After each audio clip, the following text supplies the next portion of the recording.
Well, welcome to the latest edition of Trojan Football Talk. I'm your host, Tom Vartanian. Today's show brought to you by AmeriQ Credit Union, for every day, for everything, located next to Little Caesars at 3944 Route 281 in Cortland, by the Cortland Voice, the exclusive media partner of Trojan Football Talk. For all your local news and sports in Cortland County at no cost to you, check out cortlandvoice.com. By the Royal Auto Group on Route 281 in Cortland, the home of no hassle, no razzle-dazzle. Check them out at royalautogroup.com. By Yeaman Real Estate at the entrance to Yeaman Park off I-81, exit 11 in Cortland. And by DJ Philly C. Make your wedding, party, or event extra special with the best DJ in the area.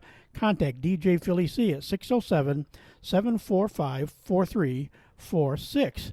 Well, today we go back to my beginning days of covering Homer football. Actually, I started covering him in the fall of '99. Well, this guy was a sophomore in 2000, was his first year. He played 3 years of varsity football with the Trojans, and we were kind of joking beforehand. I said I couldn't really define him. He started out as a quarterback, and it kind of morphed into he was a tailback, he was a tight end. He sometimes would play wide out. He did a little bit of everything else, and when you hear the names that were around him as far as quarterbacks and running of the main tailbacks, you kind of see why he kind of fell into his own little niche, but he still one of the top 20 in all-time scoring for the Trojans as far as points. He got his touchdowns numerous different ways and stood out both on the offensive side and actually on the defensive side when I started looking at a little bit of the defense stuff I had. So joining me today, graduate of the class of 2003, Morgan DuBois. Welcome, Morgan. Hey, thank you, Tom. It's a pleasure to be here, and looking forward to reminiscing on the glory days of Homer football.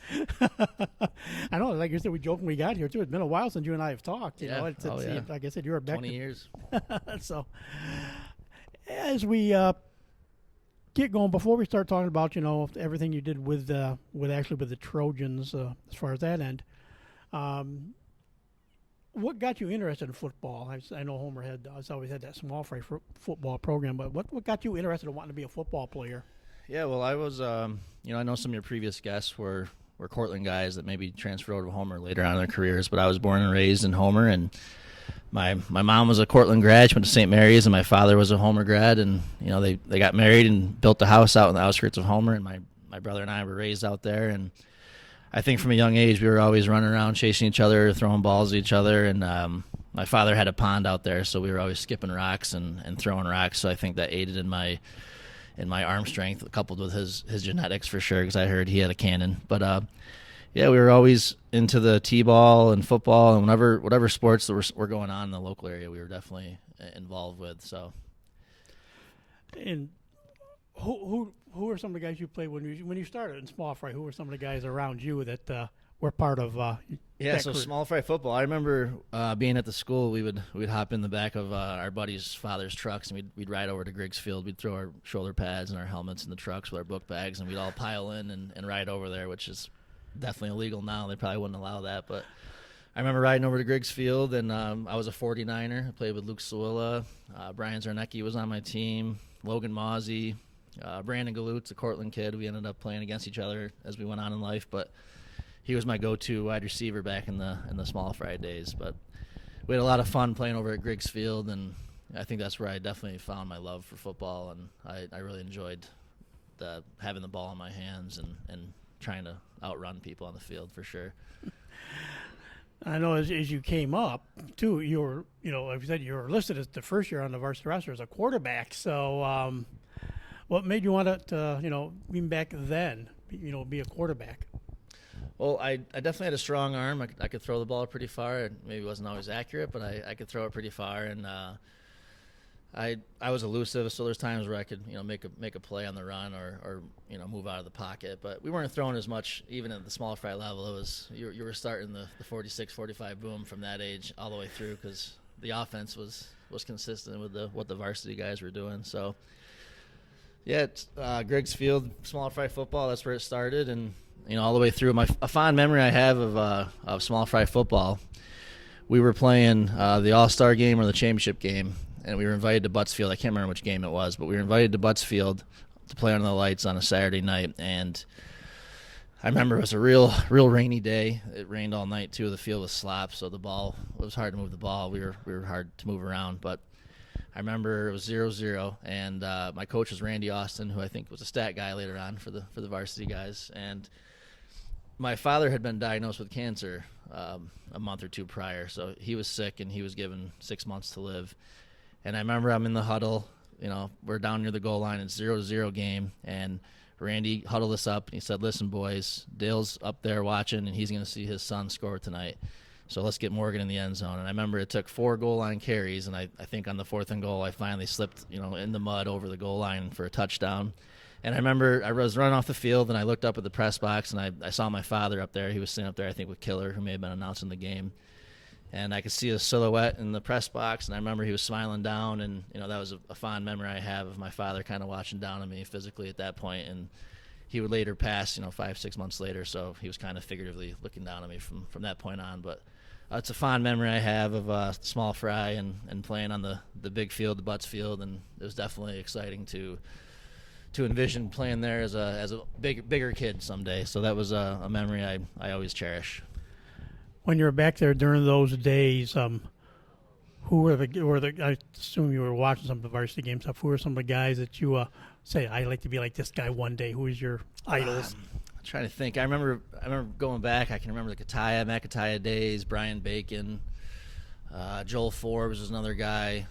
Those are some of the early memories I have of being at Butts Field on a Friday night watching the game as a little kid. And I remember thinking back, it was always fun to run around behind the stadium when you were that young. The kids were just chasing each other, and you maybe weren't as focused on the football game itself. But there is a part of me that remembers, watching the game and thinking it was just so cool to play on a Friday night under the lights with the community watching. And I always look forward to having the opportunity to do so myself. So there was good role models back then too. I didn't know them personally. I mean, I've learned some of them growing up. I knew who they were, guys like McAtaya, but there were definitely some good athletes. Even in the early days, they didn't have great records back then, I think, but they were still, they always competed. So yeah, that the little spurt in the mid '80s was the biggest glory from after Coach Norris had left. They had that nice little run there for 5 years when Paul was there, and you're about 10 years into Coach Basilic being the head coach at that point when you started playing on the varsity team, because he started though as an assistant back in like '83, but it was like '90s when he took over. So you were fairly new into his 10 now of 31 years that he's been the head coach at the team. So you made the move, got into junior high and ended up playing on the modified teams there. Who were your coaches then? Yeah, so I get to junior high, and I actually was a soccer player, believe it or not. I loved playing soccer. I played all the way in middle school. I was on indoor teams and outdoor teams and travel teams, and I really loved playing soccer. I remember watching my older cousins, Brian and Mason Young, were on the soccer team. They played all the way through. And I remember in 1995, I went up to the Dome to watch them in the sectional championship, and they beat Chittenango in overtime. I just thought it was so cool that they were at the Dome playing, at the same field where I was watching Donovan McNabb and Marvin Harrison, these studs at Syracuse. And I thought, I want the opportunity to play soccer if I can make it to the Dome someday. So I started playing soccer, and I loved it. And I played until 7th grade. I remember Brendan Quinlan and I were the only 7th graders that were starting on the junior high team. And I'd always be looking over at the football field, and my buddies were football players, and I'd always wondered what it like to play football. So in 8th grade, I decided I was going to make the switch, and I decided I'd play football and then decide in high school which one I wanted to pursue as a high school sport. So 8th grade, I switched over to football. I had John Baden and Coach Tabell, and I remember them yelling, landed on thick with their Long Island accents at us, and they were great coaches, and I felt like I belonged once I got to the football team. And I was obviously new to the team, but they threw me in at running back then. I started perfecting the 48 pitch pass, which that was my go-to play all the way through high school. They'd throw me in at running back, and I'd fake the run and throw it deep. So yeah, that was the beginning of my football career, 8th grade. I know. I never did get over there, but I could always remember all the times I talked to Coach Baden and Coach Tabell. I was going, two Long Island boys, their accents. That had to be driving the junior high kids crazy trying to understand half the time what they might be saying to them even. Yeah, but you knew by their deflection what they meant. You may not have understood the words, but they were great coaches. They were fun to play for.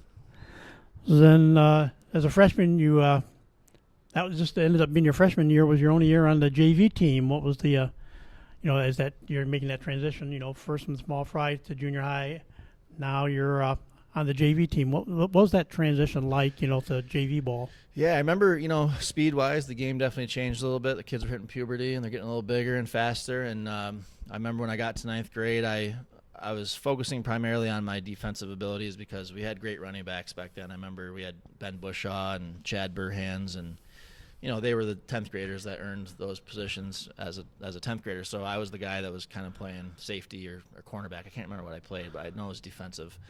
So I really focused my skills on, reading the quarterback and anticipating a throw or making a tackle, running downhill once the runner crossed the line of scrimmage. But I really focused on my defensive skills, and I loved playing defense. And I wasn't the biggest kid. I wasn't the strongest kid, but I wasn't scared to hit somebody. So I focused on that, and I kind of helped me, I think, the next year as a sophomore. That's when they decided to move me up, and that was the same thing. I went into the sophomore year as a defensive player only. I was a backup running back, maybe, third string behind Plunkett and, Sean Mack or whoever it was playing the offensive positions. But, yeah, ninth grade was definitely a change in the speed and the size, and then 10th grade was even more speed and size when you're playing against some varsity kids who are, some of them are grown men. But I loved it. So what was it like? You got, like I said, you got that call that you're going to, as a sophomore, you were going up to play varsity football just as that sophomore in 2000. And yeah, like you said, your the backfield. Jake Plunkett was a senior. He was wrapping up his football career. Ran for over 1,000 yards. Chad Burhans also was in there. Also had another senior in there was Jamie Reese, and Ben Bushaw, as you mentioned, was one of the other juniors. So they had a good group offensively there. And on that first roster, you were listed as the quarterback. You were the third-string quarterback behind Sean Mack and Brandon Gilbert. And, yep. But then you were the third quarterback there. So not a bad debut. You got 8 carries as far as a running back. You think 8 carries for 8 carries for 31 yards, scored twice. So not a bad percentage. Scored 25% of the time you touched the ball. One of those may have been against Cortland. I can't remember, but it may have been Cortland. But then also you're, as we said, you morphed into a jack of all trades over the years. The 3 years you played, you had 7 receptions that year for 88 yards, as long as it was a 50-yard catch. Didn't score a touchdown, but you had so you showed the differences of things there. But I think what jumped out at me was being the younger guys, and that's kind of where the younger guys end up too. Is you could have probably been it was you and Ben Bushaw back on the kick returns, kickoff returns. You had 9 of them for 150 yards, and you also had. You were the leading punt return man with 11 returns for 104 yards. So, like I said, the younger guys, that's you kind of find your niches, and that's that was one of your niches. Special teams was a good niche for you. You also shared the team lead in interceptions that year. You had 2 of them along with Aaron Lefevre. Each had 2 interceptions out of the team's 9, and you also led tied for the team's lead in fumble recoveries with 8. There was 8 for the team. You had 2. Jamie Reese had 2. Joel Lyons had 2.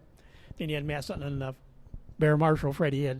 Young Fred had the other one on that side. And you're still even third in quarterback sacks behind Don Daniels and Pat Riley. So, not a bad impression overall for your sophomore season. Yeah. I playing one side of the ball at that level, you're kind of focusing on your job and your duty, and you really hone in on that skill of, what can I do to contribute to the team. So I wanted to prove I belonged. There was definitely a sense of wanting to prove I belonged to the varsity squad and show what I was made of. And you had a guy like Jake Plunkett who was just a workhorse and a hell of an athlete, and he did everything. He had the opening kickoff. He's playing defense.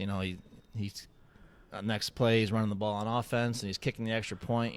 So I remember watching Jake and saying, man, I really want to focus and have a game like him someday and have similar skill set and be that versatile to the team where you're always involved with each play. So as a sophomore, I was focused on defense, and I loved playing defense. Probably more than offense. Like, it was always fun scoring, but I loved hitting somebody, and I loved trying to defend a pass play, and that's what always pumped up the team, when you could make a play on defense and show up. So yeah, it was fun playing varsity at that level, and it kind of shaped me for the junior and senior years, kind of how to fit in and be a good leader and be a role model. And guys like Plunkett and Sean Mack were just that. They were good leaders and good role models as well. Not a bad season overall for the team. 5-3, started out with 4 straight wins that year. non-league wins over Clinton and Holland Patton, 44-20 and 29-6. Those two games. Then the third game of the year was the tight one, but it was the second game of the year at Butts Field, 17-14 overtime win over South Jefferson. And then you actually got a win over Jamesville DeWitt, 37-19. And of course, this is kind of Homer's still kind of in that twilight zone. We played played B games, but a lot of A games kind of mixed in at that point. Still, it was just kind of where the things fell. But started out, had everything. It can't be too bad. I'm first year on the team, and we're 4-0 to start with. Oh yeah, yep. And that was my first taste of sectionals too. We played VVS, I remember, in the sectionals, and that was a tough game. We went on the road, and I remember we got shut out, and that was a tough loss. There was controversy, as I recall. I remember Jake Plunkett. I think he crossed the goal line, but they didn't call a touchdown. They say he fumbled it, and it turned into a touchback for VVS, and we ended up losing 21 or 28-0, one of those scores. And it was tough to lose on the road, but we definitely, saw what it was like to make the playoffs, and came back strong in the next year, wanting to return to the sectionals. So that was a good team our sophomore year. We had a great defense, and we competed every night. Yeah, because that first loss was to Casanova. It was at Cas that game. Then lost 34-0 at home to CBA. I'm not sure if this was the CBA game. I know one of those, it was a home game at Butts Field. And I remember I talked to Joe Casametto, their coach, after the game, and lamenting how, when we weren't really at full strength, we were missing a couple guys on special teams and this and that. It's like basically when they had, full starting 11 that played offense, another 11 played defense, and you're sorry, you're down to one or two starters on the special teams team. You won 34-0. It was just kind of like, really, it's okay. I believe Joe Casametto's son was the quarterback that year. He could have been, because Paulus was the quarterback my senior year. Yeah, CBA. You always go into a game thinking you have a chance and you can play with anybody. But I remember every time we saw CBA on the schedule, I was like, man, it's just they're going to spread us out wide. We don't have a type of defense to hang with 4 wide receivers, and they threw all over us. And it was always tough playing them and Casanova. Man, Casanova always had our number. I think I lost to them. All 3 years I played Casanova, they beat us. And that was a tough road game going to Cas. It was always on a Saturday because they had no lights on, so we couldn't play Friday nights on the lights there. It was always a Saturday afternoon game, and I think my sophomore year was a hot, sunny day, and they always had our number, Casanova, man. But you closed out the regular season on a high note. The regular season was a trip over to Masichik Field and a 44-7 win over Cortland, so you got your first taste of the home court jug games and came out with a win there. Yep. The same way CBA and Cas had our numbers, we had Cortland's number my whole career. We never lost to Cortland, and that's one thing I still hold on to. Any guy I know from Cortland, I always find time to rub that in once in a while. And of course, then it was VVS 21-0 in sectionals. You were the group that got stuck with VVS. Anytime you went to sectional, it was always a VVS game, and that was always they were a powerhouse back then. They played tough. They had those big, strong farm boys, and they had our number that year for sure. But I had more fun. Like I said, we talked about who the quarterbacks were there on the team. Sean Mack was a starter. Brandon Gilbert was his main backup, and we mentioned Jake. But I go back. I have more fun when you go back and look at some of the guys that were on the line for those teams back in the day, because this was one of the Homer teams that didn't have a lot of linemen, but they were good linemen. But on the senior side, there was Eli Ryan, Jake Duell, Pat Riley were on the senior side of the things, and the juniors linemen were again Fred Marshall, Dan Jones, Don Daniels, who actually had a very nice career over his years. He was one of your classmates. Of course, Steve Hartnett, who not only played football, but also went on to have a very good baseball career. Yep. And actually, I forgot about that. You had a sophomore lineman who came up and played for 3 years on the varsity. Jamison Lawton was his first year. He was only a sophomore, so it was. Yep, he got a taste. He got a taste of the varsity action. Yeah, we had a great line. Plunkett would even credit his line with a lot of his numbers. He was a great running back, but we had a great line and very disciplined players. And, that starts with Coach P and Coach Cottrell and Coach Whidden. They were great at teaching the fundamentals and teaching to be a disciplined player and to do your job. And we always focused on the one game that was at hand, and that's how you had a role to have a successful season, just take on one game at a time. And, of course, it always included that Cortland game, and that was always the yes, we must win. We must beat Cortland. That Yeah, was always circle that one on the calendar. That was always, regardless. Even though it was, I usually coach for coach, it was one game at a time. But Cortland, yes, yeah, you knew when that one was coming. You knew it. You had to be ready for the Cortland game, and I don't know if that was the year I interviewed Jake. I think it might have been since he was a senior. That might have been the year I interviewed him. He was one of the first, when they did the features for the home court jug game. I remember sitting in his kitchen. We joked about it. Yep. We joked. I haven't done the football side with him yet. I want to do that, but we did the TV and the net side with him because of his, doing so well coaching in lacrosse now. So we talked more, but he remembered sitting in his kitchen with chocolate chip cookies and stuff, and doing that first interview with him and stuff back in those good early days. So he's a great kid. So the next year you're rolled around your sophomore year, another solid season, 6-2 overall, 3-1 in the division this time around. Started out with a 14-7 win over Solvay, then actually he won for all the first 6. He won 6 straight to begin the season. Beat Solvay 14-7, Holland Patton 21-7. Then it was the win over at Phoenix 56-0. Then a home court jug game kind of in the middle of the season that year, but it was a home game for you, and you guys come out with a 22-6 win there. Then a 1-point win over Marcellus 22-21, and then beat South Jefferson. Always love the trip to Adams. South Jefferson 20-12 win. So I mean, you go through pretty much most of the regular season, undefeated. Yeah, we returned a lot of solid players from the year before. We had a taste of what sectionals was like, so we definitely wanted to capitalize on the group we had and started off great. The one game I remember out of the ones you just listed was definitely the Marcellus game. I got to tell you the story about that one. I remember it was a close game. I think we were up 1 or 2, and there was probably 2 minutes left in the game, and we had the ball, and we were down near their 20 or 30. And so we were just trying to run the clock out. And their tight end had been killing us all day. I remember him, too. He was a tall kid. We couldn't stop him. But we were on their 20-yard line maybe, 2 minutes left, and Gilby, I went in to relieve Chad Burhans to give him a break, so I'm in at tailback, and Gilby rolls out to hand me the ball, and I remember a linebacker had blitzed, and he was about to meet me in the hole, so I went to sidestep him at the same time that Gilby was going to hand the ball off. Well, the guy hit me, and the ball hit me in the hip because I moved too quick, and it ended up being a fumble. The guy picks it up, runs it back for a touchdown to put them up 6 or 7 with 2 minutes left. And I was devastated. I thought I was going to be the reason our winning streak was going to end, and I was definitely bumming on the sideline. And so we got the kickoff, and we were driving a little bit. And I remember there was a 4th down play, and there was a pass interference call on Tony Keegan on the sideline, and he was hit a little early. That was on 4th down, and they gave us a 1st down. And the crowd was cheering 4-1. I remember it to this day, 4-1, 4-1. And I was like, man, I can't let this happen. So Coach Cottrell threw me in at quarterback, and I remember running a few, sprint outs, and I got maybe 10 to 12 yards. And on the next play, it was 1st and 10, and I rolled out to my right, and they had a blitzer. Linebacker blitzed me from the right, and he was right on my tail.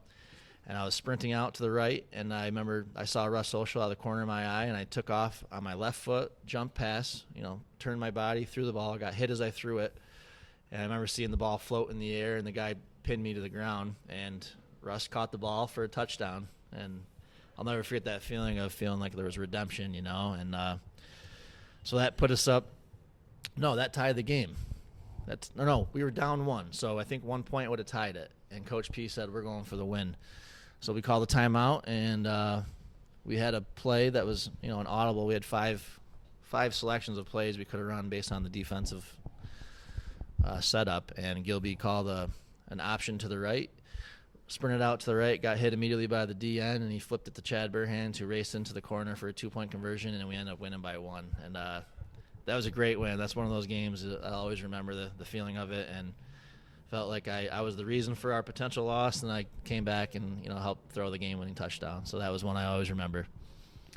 Last 2 games of the year were losses to close out the regular season. Losing to Casanova, of course, 27-15. And then it was a 28-21 loss in the first round of section. It was against Ascany Atlas. Yep. There's one other game I remembered I got to throw in here. So after Marcellus, we go to South Jeff next week.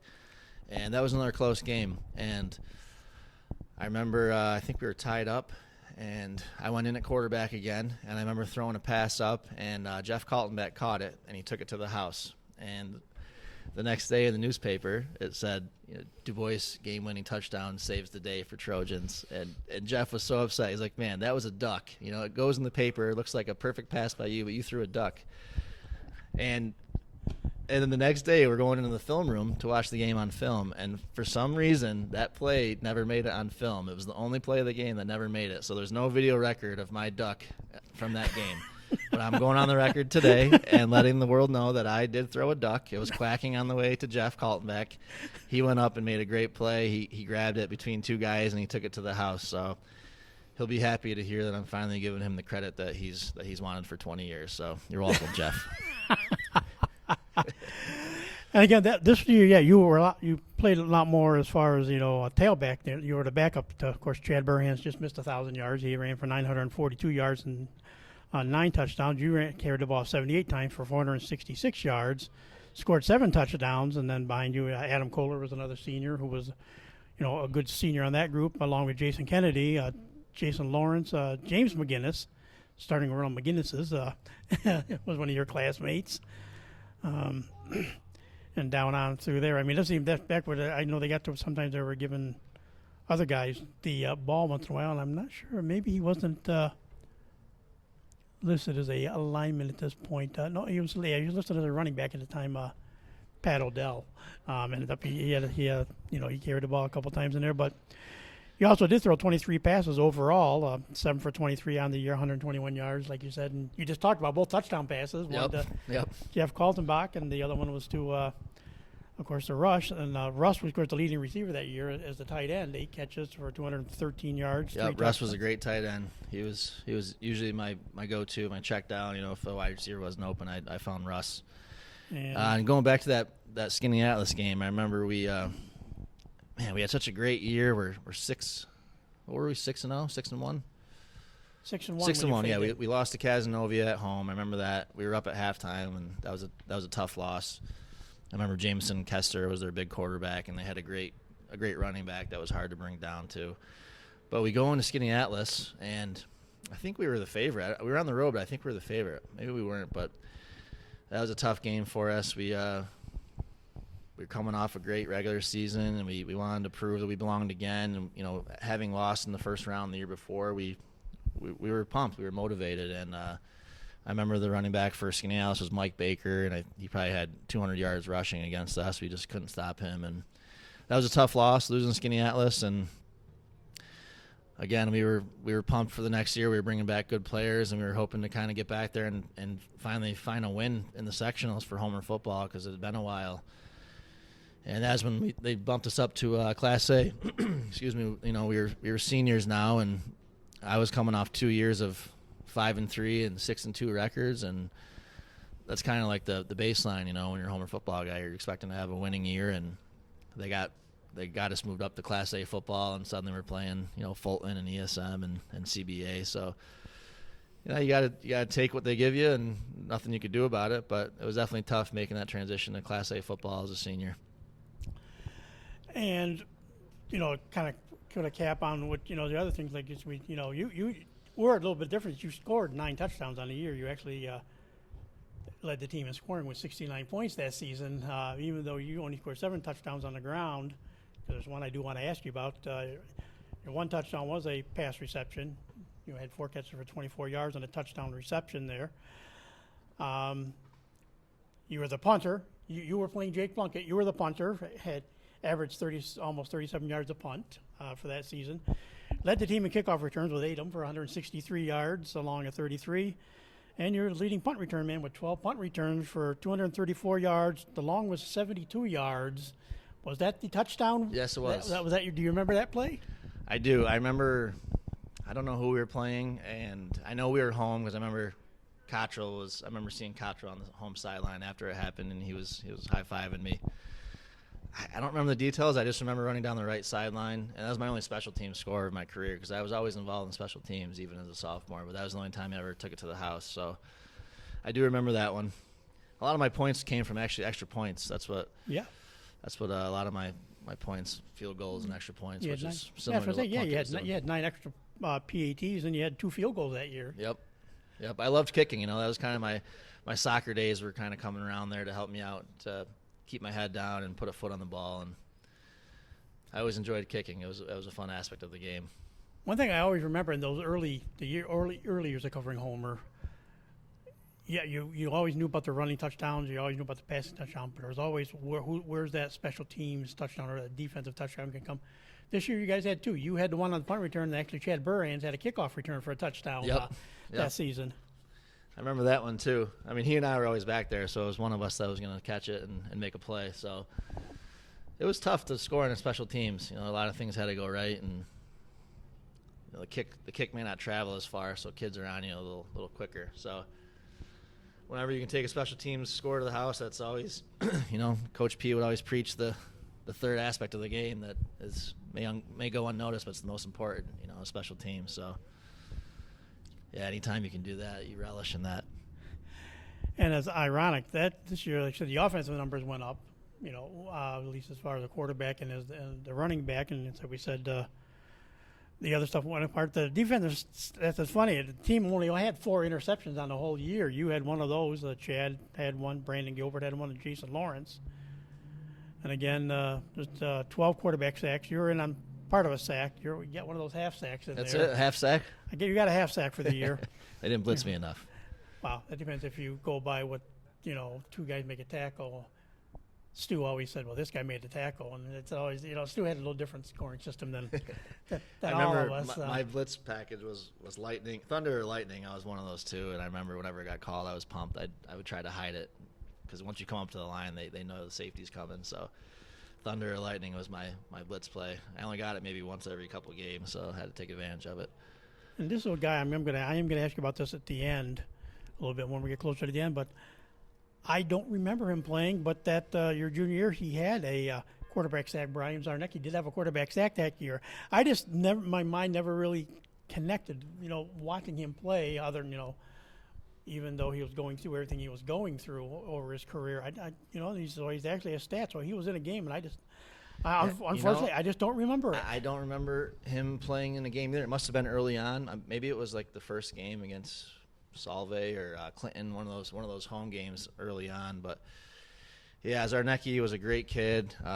You know, he was quiet but fierce on the football field, and he always knew his assignment, and you could always trust on him to do his job. He knew his role, and it was just so unfortunate what happened with Brian. And I love what they've done to keep the tradition and the legacy of him and his number alive with Homer football, and I think that'll be a tradition that stands forever. And you know, it's very unfortunate the way that his life turned out, but he was a great kid and great family.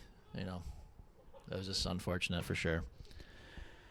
And of course, again, see, because when I've got some of you guys that did later, you know, when we got to the 2010 era, there were almost as many linemen as there were, you know, skill players. So there, you know, there's a lot more depth in line. But again, this is a very, you know, not a lot of linemen, but you know, some good ones. The senior classic, it was Matt Sutton, Fred Marshall, Danny Jones, and Don Daniels. That was his senior season, along with Steve Hartnett.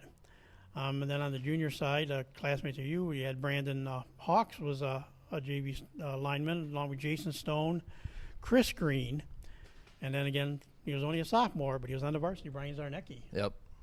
Yeah, we always, you know, Homer always has a pretty good line. I've noticed, you know, throughout the years of following Homer football, they tend to have a couple big guys who are staunch defenders in the middle, and you kind of build off that. And when you're a Homer football team, you know you're going to run the football, so you got to have a decent line, or else you know you're not going to be moving the ball very well. So definitely credit to those linemen back in the day to help me get any numbers and stats that you have in front of you. Definitely credited to good line play and discipline, you know, coaching for sure.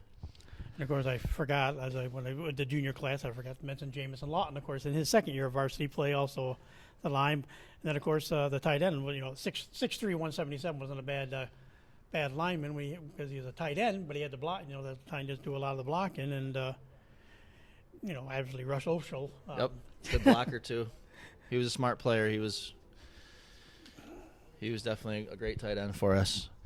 Going back to Jamison Lawton, so my senior year, and this is I want to have a little PSA here for any future athletes or current athletes listening to always listen to your body and prioritize your health, because I had a sports hernia, and I let it go for probably 2 to 3 years. I had this, and I was dealing with it.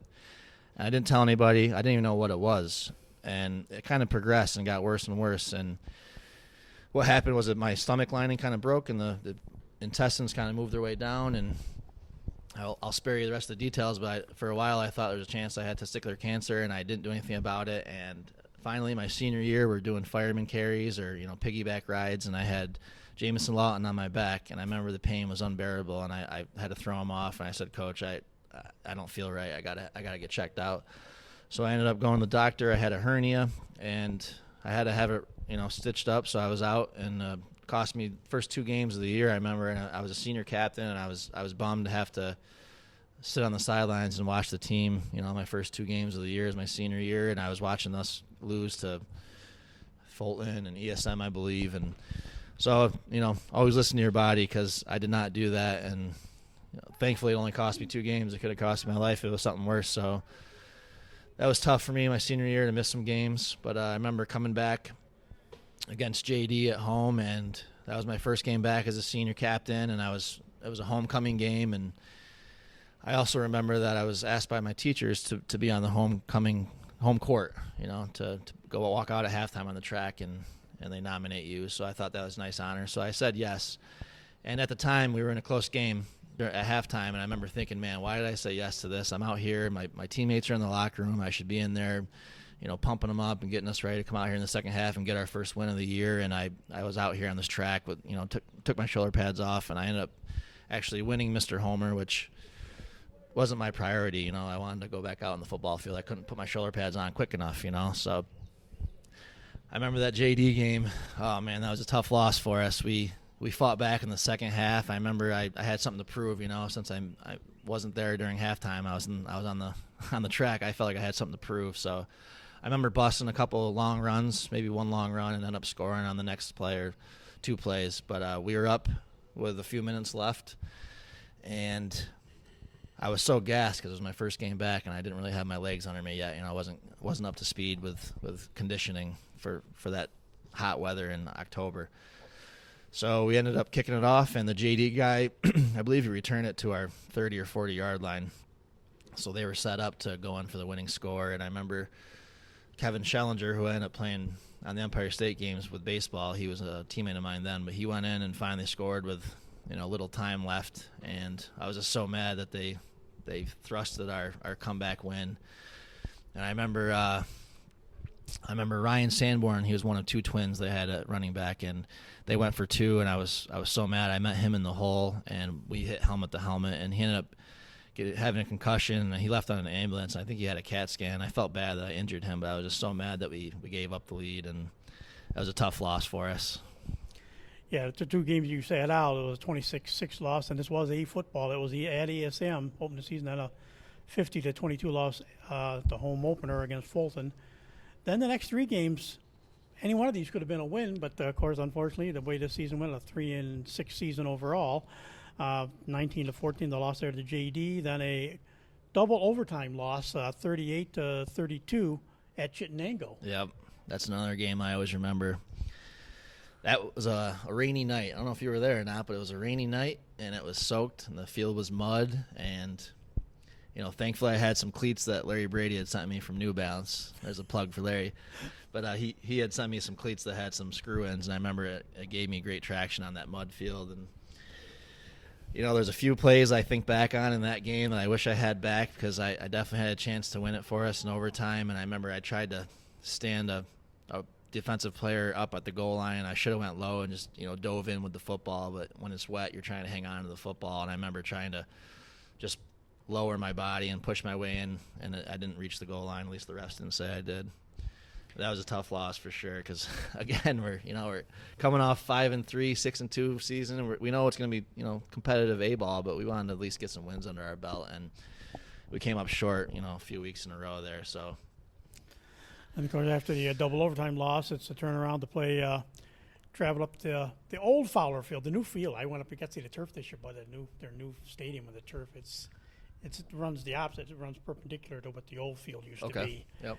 It runs like you're running right along the main road there instead of coming in on that road, parking, and then going towards the road one time. You're right, your right side, but it's a beautiful turf facility now. They've shared with them and Syracuse Tech Central, Syracuse Tech both play their football games there. But an 8-6, 16-8 loss at Fowler also before. Another close one.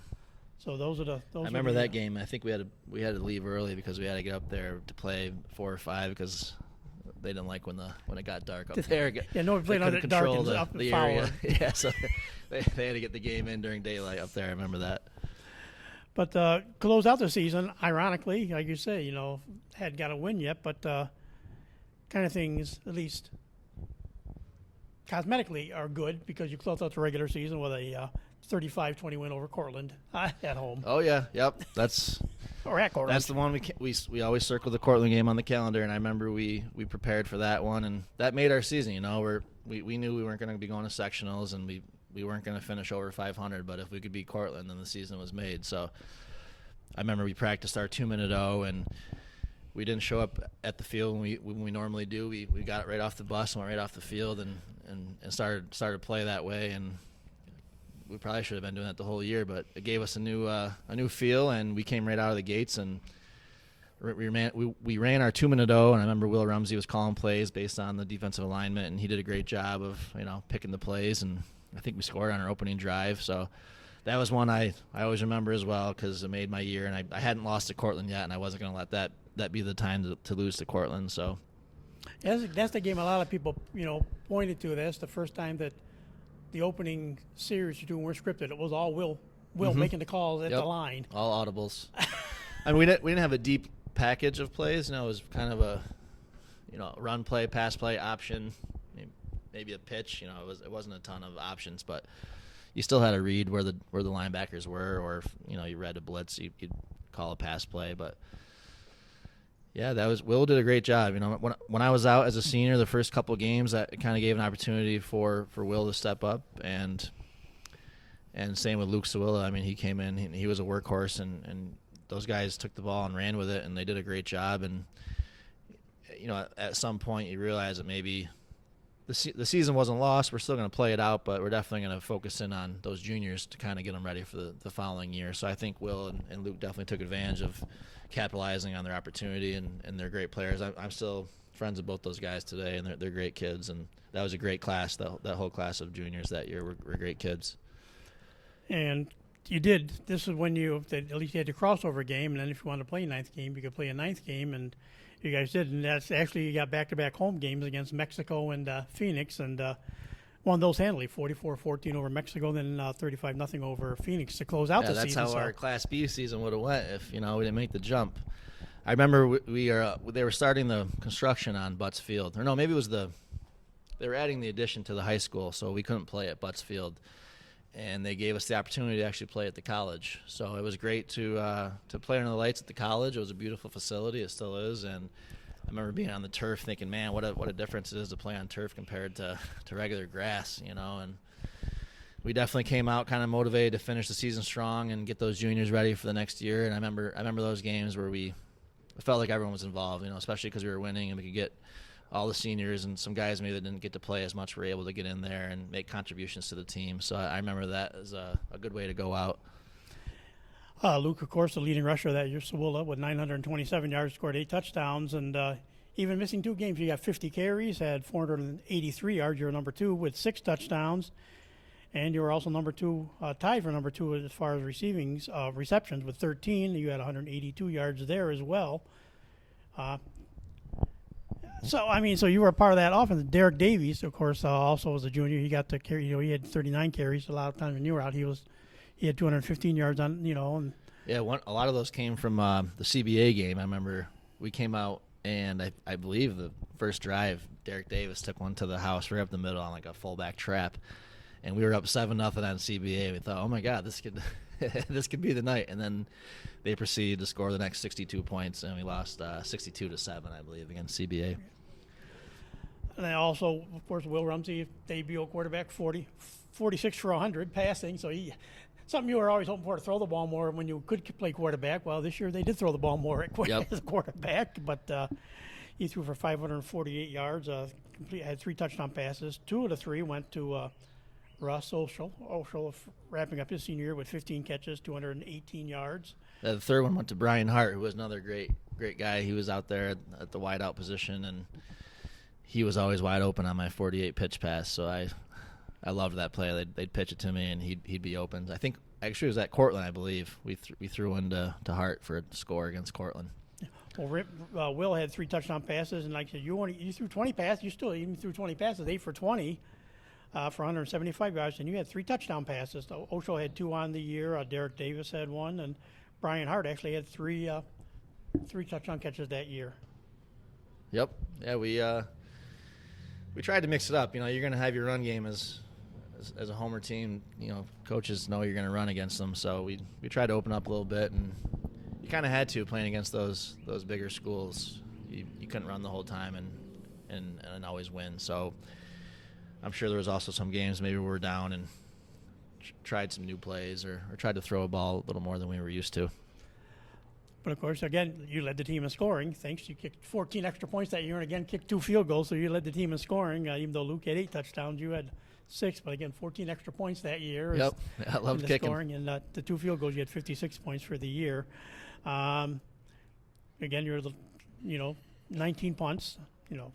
Chris Johnson, had got 12 of them in, but you had 19 punts for, average, again, almost 32 yards a punt.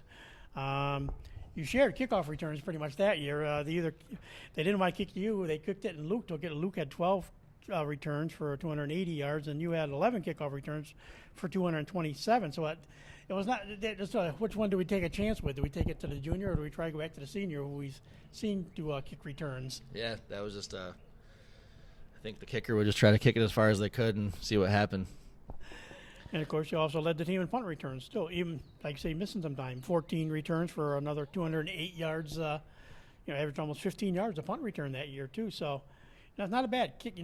Average 32 on punts and 15 on returns. That's, Yeah, there were some times where, you're gassed. You have a drive, you're trying to mount, a comeback, or you're trying to win a game, and suddenly you got to kick the ball or punt it, and you're a little gassed from playing offense and defense. But I loved being on the field, and it was really special to me to be hands-on with pretty much every play that was going on. I was around the ball.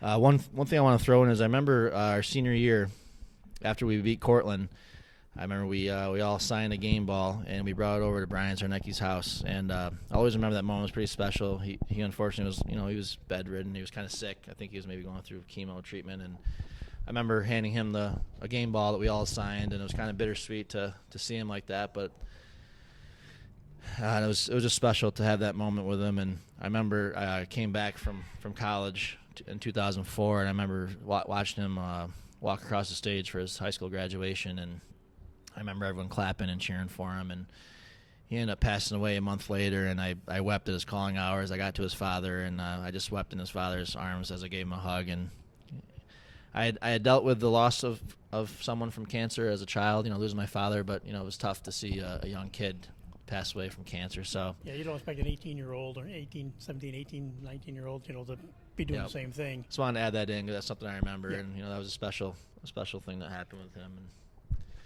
And again, eight interceptions for the team for the year. Actually, Luke had 5 of them, so Willa had 5 of them, but you had an interception again. This is the weirdest stat. 8 fumble recoveries. 8 different guys had fumble recoveries, including you. Yeah. And on the quarterback sacks, you're a number 2. Jason Stone had 3.5, and you were number 2 with two quarterbacks. So I mean, your defense and like I said, you became what you want to do. You became Jake Plunkett. Those your last absolutely. 2 years, you did a little bit of everything. Yeah, I was all over the place. I remember there was one coach who referred to me as a jackknife. That was my position, and I thought that was an interesting take, but. Yeah, I mean, I loved Homer football. I still do. I live local, and I live close to the stadium, and it was tough not to be able to go watch games last year, but I'm looking forward to getting back down to the stadium to watch games this fall. And once you're a Trojan, you're always a Trojan, and Blue Pride is more than just our chant. It's a way of life, and Coach P and Cottrell and Whidden and Sorensen and all those guys. They do a fantastic job of taking boys and making men out of them, and teaching them great values and morals of discipline and time management, and that's just a great program they've built, and I don't think they can coach forever. I feel like their time's coming to eventually walk away whenever it is, and whoever takes the torch, they're going to be in the same position. They're going to be great leaders of men, and my wife and I are actually expecting our first child in August, and hopefully he or she, we don't know the gender, he or she is into sports and carries on the tradition of being a DuBois athlete in the Homer school system. And we look at, again, we talked about linemen. This was the deepest group of linemen you had on your seniors with you were Matt Smith, Travis Young, Jason Stone, Sean Allen, Merton Smith came out that year as a senior, played. Jameson, of course, was a senior as well. But then you look at the junior. This was just, the starting of another batch of real good linemen that were juniors. You had Charles McTavish, Brad Zatowski. I don't remember Brad, but Dan Lynch was in there. Young Pacilik. David Pacilik was his first year as a lineman. Center. You had Brian, of course, Arnecki. Pat McLaurin was another lineman that year, along with Max Benz, who went on, of course, to become a Cortland coach. We won't hold that against him. But then you looked, and again, there's another guy that came on as a sophomore that turned out to have a pretty good career. Jake Sauter was a sophomore lineman. Yep.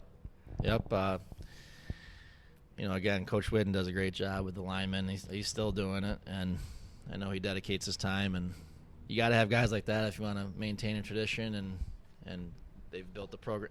Coach Norris built the program up, and they really have maintained it. And it's a testament to all the hard work and the time that they put in. Certainly those guys. And you give all the credit away. That was one of our sayings, when you give all the credit away. So I got to give all the credit to the coaching staff, because they do a tremendous job year in, year out. Yeah, I kind of have been joking the last few years, because even when he was on the sidelines, he was drawing plays in his own little notebook. I asked Drew, would you come back and be a football coach if it opened up? Because I just envisioned, because David is coaching now. He's works with the line with him and Coach Whidden. They work the line now, and so you could have the next group. You could have young David. You could have Drew Cottrell, and I don't know. Chris Whidden has had so much success as a coach up in Massachusetts. I don't think we could probably coax him out of Massachusetts to come back and coach. I actually remember watching. I rode out with the Whidden family. Maybe it was in 10th grade. I remember watching him play at Springfield when he was in college. So, Chris is a great kid, great coach too. I'm sure he's doing a great job wherever he is. Massachusetts, you said. Yep. Yeah.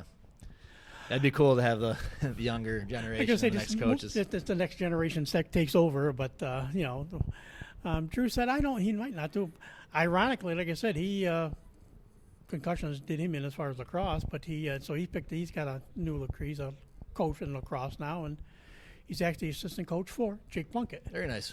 So Jake said, he asked Tom Cottrell, what's Drew doing now? He said, not much. Do you think he'd like to coach? And so he's into lacrosse. Jake Plunkett thought of him and brought him, pull him down there, and so they're coaching together now. Yeah, it'd probably be tough to pull him away from lacrosse. But so what was it like, Larry Brady? This is actually, again, Larry Brady started this conversation way back when I started talking, and I've kind of followed up with it with a lot of guys since then. But he said there was nothing better than, for that Friday night game, you took your jersey home on Thursday night, wore that jersey around school on a Friday, and wore it around town before the game and stuff. What was it like, on game day, getting to put that jersey on and walk around school? Yeah, I mean that's what Blue Pride is. That's the pride of being a local athlete in the Homer community. I mean, you're going to the grocery store, you're going to get lunch, that day, and you see people out and they're wishing you good luck, and teachers are wishing you good luck. So it's a special thing to be a part of, a program like Homer football, and the community is behind you, and there's support from everywhere you look in this area, for football in this area. So it meant a lot to me, and I actually wore number 15 because of Larry Brady. I became family friends with Larry Brady as a young kid, and always looked up to Larry. I'm still friends with Larry, and I actually still have my jerseys from Homer football days. That's how special it is. It was special to wear it then, and it's still special to have now. And yeah, once you're a Trojan, you're always a Trojan, and it was so special. And one guy, I don't think he joked about it, and he actually sent me a picture of it. Tony Aguilar kind of said, I don't know if Coach P ever wonders where my helmet went. He has his football and lacrosse helmets in North Carolina with him. Yeah, they're probably not concussion sanctioned helmets anymore, so they're just good for decoration. But it's just kind of funny. But to see that, I said, yeah, jerseys was a surprise. Not a surprise. Yeah, senior, you always try to keep your jersey Yeah. if you could, and Yeah, football get away is with it. a helmet. That's tough to walk away That's with. a little trickier, but again, I'm going to talk a little bit about Brian because Alec Bush says I wish we could see some film on him, and I don't know. Gary said he's not sure if there is much film around on Brian. Like I said, obviously he had a fumble recovery there, which I don't remember, so there might be a tape of that game that he was on the field, but Coach still says if he had been healthy and stayed around, he might have been the best lineman ever for Homer. Well, you got to play with Brian. Yep. What was it like? Well, it was short lived. I'm thinking he only played a few games, but he had the size, he had the natural size. He was a big kid, and I'm pretty sure he was getting recruited from teams like Syracuse. Even as a sophomore, he had some big schools that were already interested in him, and he was just a very modest kid and humble, but he was fierce on the football field. He did his job, and his father was a great coach too. He, coached at Cortland State, and I know he has since passed, and so he just came from a football family, and he was a good kid. I mean, it's unfortunate there's not enough tape, but to know that his legacy and his number is carried on is very important for, to hear kids who played 10, 20 years, since he's passed, and to still want to have his number or hold it in a high regard. It's very special to know that legacy is passed on, and I feel fortunate to have played a little bit with him and have known him. I mean, guys like Luke Sawilla and David Patsilik and Will Rumsey were good friends with him, so they would know more about his personality off the field. But yeah, just a great kid. And my brother had his mother in second grade as a teacher too, and she's a sweet lady as well. So just a great family. Yeah, so we have to carry on the boys' football tradition now because he came right along right after you, Yep. Ryan. So we do have to get Ryan around. Yeah, my brother's on here at some point. He is moving back to Homer actually, which is awesome. He's got 3 kids, and I got one on the way. So we're excited to have our cousins kind of raised in the Homer community together, and I'm excited to have him in town, and he's doing well himself. For you, like we said, you talked about who the guys you kind of looked up to when you were young. We went through that. By the time, like you say, you 3-year varsity player, by the time you were a senior, and I remember watching kids run up to you. You were one of the guys that the kids ran up to after games, the young ones. What was like you looked up to guys to be your role models as you came up. All of a sudden, you're playing these last few years. You're a role model. What's like getting it and now you're that guy. Yeah, I mean it's full circle. It's kind of like your duty is as part of wearing the uniform is to do your job as far as being a leader and a role model and showing a good example, setting a good example. And I remember guys like Drew Cottrell and Sam Sorensen were actually our ball boys and our water boys back in the day. So it's crazy to see, time's gone so fast to see those guys, at the age and the level they're at now. Guys like Sam Sorensen who's, kicking butt in high school sports. So yeah, it was always something that I cherished, and it flew by, and I miss the days. I miss those days where you had kids looking up to you, and you were someone that people instilled wanted to be like you. So it was definitely something that was important for me back then. If the opportunity ever come along, would you like to be a coach? Oh yeah. I remember I kind of helped out Coach Nas in the baseball team when I was after college days. I was kind of volunteering, so I wasn't full time, I still had work and all that. But I certainly will be a part of my child's life if they choose to play sports, and if they're healthy enough to play sports, I'll definitely take it upon myself to be Coach DuBois for sure.